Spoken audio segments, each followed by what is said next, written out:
BJP ఎట్లాగో అమ్ముడుపోయింది వీళ్ళకి. ముఖ్యంగా బీజేపీ కాంగ్రెస్ ఇలా జాయింట్ వెంచర్ గవర్నమెంట్ నడుపుతున్నాయి. ఇక్కడ అందరికీ తెలుసు అది. BJP Congress joint venture government నడుస్తుంది తెలంగాణలో. ఇది అక్షర సత్యం. నేను అడుగుతున్నా, బండి సంజయ్, అమిత్ షా ఎందుకు మాట్లాడతలేరండి?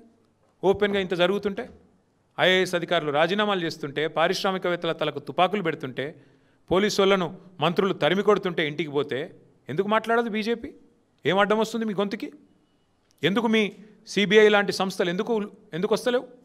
సిబిఐకి జనరల్ కన్సెంట్ ఇచ్చిండ్రు కదా, రమ్మను, ఎంక్వైరీ చేయమనండి, సువమోటోగా తీసుకోమనండి. ఇవేవి కనబడవు.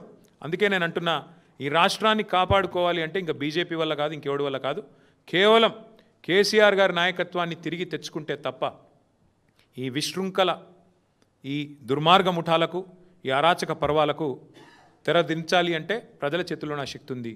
ఇంకా చాలా సమాచారం వస్తుంది మాకు కూడా. అసలు పంచాయతీ మంచిరేవులలో 35 ఎకరాలకు పంచాయతీ అట్టది అసలు పంచాయతీ. ముఖ్యమంత్రి గారి తమ్ముడు 20 ఎకరాలు తీసుకున్నాడట, ముంగట 15 ఎకరాలు కొండా సురేఖ గారి ఫ్యామిలీ తీసుకున్నదట. మొత్తం నాకు కావాలంటే నాకు కావాలని ఇద్దరు కొట్లాడుకుంటున్నారు. అందులోకి ఎండోమెంట్ ల్యాండ్లకి వెళ్ళి రోడీ అన్నట. దాని గురించి జపాన్కి వెళ్ళి ఆయన ఫోన్లు, వీళ్ళు ఇక్కడ లొల్లి రోడ్ల మీద. ఇక అట్లాంటి వ్యవహారం ఇవాళ రాష్ట్రంలో నడుస్తూ ఉంది. ఇవన్నీ బయట పెడతాం, ఏది కూడా వదిలిపెట్టం.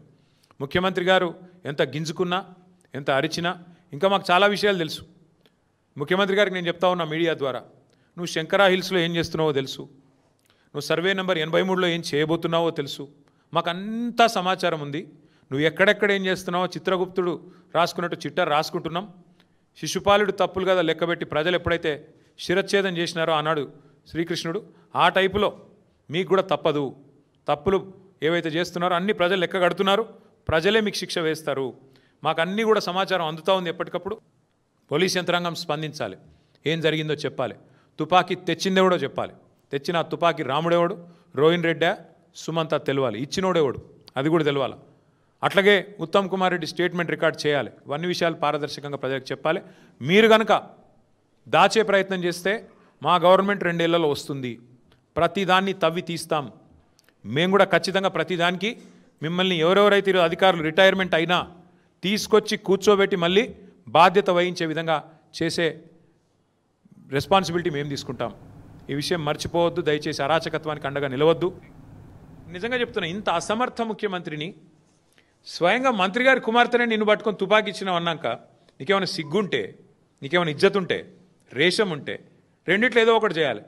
బయటకు వచ్చి చల్ నువ్వు మాట్లాడేది తప్పు అని చెప్పాలి, లేదా నువ్వు మాట్లాడిన తప్పు కాబట్టి నేను తీసిపారేస్తున్నాను మంత్రిని బర్తరఫ్ చేయాలి. ఇట్లాంటి పనికిమాలిన చెత్త ముఖ్యమంత్రి నా జీవితంలో చూడలేదు నేను. ఏది చేత కాదు, పరిపాలన చేత కాదు, సంక్షేమము చేత కాదు, మంత్రులను నియంత్రించే చేత కాదు, ప్రజలకు సంక్షేమ ఫలాలు అందించేది చేత కాదు. అందుకే నేను అనేది, ఈ సెటిల్మెంట్ల ముఖ్యమంత్రి, ఈ దావుద్ ఇబ్రాహీంకి కజిన్ బ్రదర్ లాంటి ముఖ్యమంత్రి ఎవడైతే ఉన్నాడో, ఈయనను వదిలించుకుంటే తప్ప తెలంగాణకు పట్టిన శని, తెలంగాణకు పట్టిన దరిద్రం పోదు.